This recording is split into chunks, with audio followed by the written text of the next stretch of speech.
The rise of nationalism in Europe, यानी Europe में राष्ट्रवाद का उदय कैसे हुआ। उससे पहले हम जानेंगे नेशनलिज्म क्या होता है। देखो, नेशनलिज्म किसी पार्टिकुलर रीजन के लोगों का एक ऐसा समूह जिसका इतिहास, परंपरा, भाषा, जातियात, जातिवाद, कल्चर सेम हो और इनका आधार पर लोगों का एकत्रित करता हो, उसे नेशनलिज्म कहते हैं। यूरोप क्या है? यूरोप एक कॉन्टिनेंट है जिसमें कई सारे देश आते हैं, जैसे Italy, Germany, France, United kingdom, Switzerland और भी कई देश है।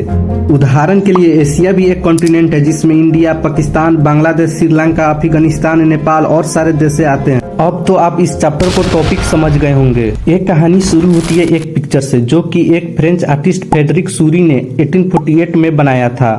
इस पिक्चर को उन्होंने डेमोक्रेटिक और सोशल रिपब्लिक को विजुलाइज करके बनाए गए हैं। इसमें आप देखो, यूरोप और अमेरिका के लोग दिख रहे हैं। यहाँ तक कि सभी उम्र और सोशल क्लास की मैन और वोमेन एक लंबी कतार में स्टेचू ऑफ लिबर्टी को वंदना करते हुए जा रहे हैं। आखिर ये स्टेचू ऑफ लिबर्टी क्या है, चलिए जानते हैं। आपको रिकॉल होगा कि फ्रेंच रिवॉल्यूशन के दौरान लिबर्टी यानी स्वतंत्रता को फीमेल फिगर के रूप में प्रदान किया करते थे। यानी स्टेचू ऑफ लिबर्टी एक स्वतंत्रता के प्रतीक है।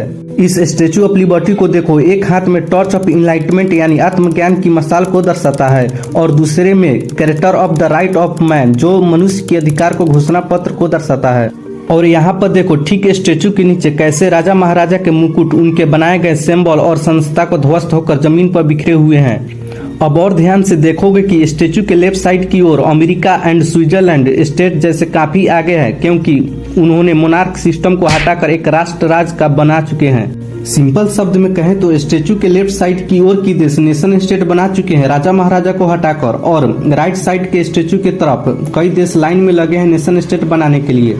ये रहा फ्रांस की क्रांतिकारी तिरंगे, जो अभी अभी प्रतिमा के पास पहुंचा है, यानी स्वतंत्र राष्ट्र होने के कगार पर है। और इसके पीछे जर्मनी के लोग हैं जो काले, लाल और सुनहरा झंडा थामे हैं। जर्मन लोगों के बाद Australia, the kingdom of the two Sicilies, लंबोडिया, Poland, England, Ireland, Hungary and Russia इस लाइन में लगे हुए हैं। अब इस पिक्चर के ऊपर देखो कैसे स्वर्ग से ईसा मसीह, संत और फरिश्ते इन लोगों को आशीर्वाद दे रहे हैं। फ्रेडरिक सूरी ने इन लोगों के इस्तेमाल इसलिए किया है क्योंकि दुनिया के राष्ट्रों के बीच भाईचारा बने रहे।